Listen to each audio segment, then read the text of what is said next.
Welcome to Jerusha's Toy Box, and today we're going to be putting our finishing touches on our light up cloud. Okay, put some glue down. And never touch the tips because they're too hot that they can burn you. Very good. Let's go plug it in. And see what it looks like now that it's more fluffy.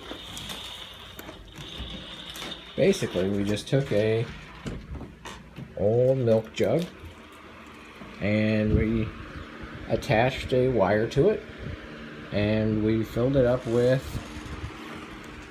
Christmas lights, and this is going to be our dusk or dawn light. We went with orange, but you can pick other colors. Like maybe pink.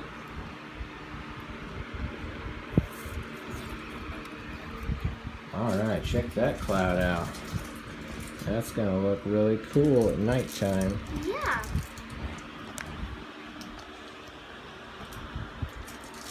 Just a nice fluffy ball in the air. How do you think it looks?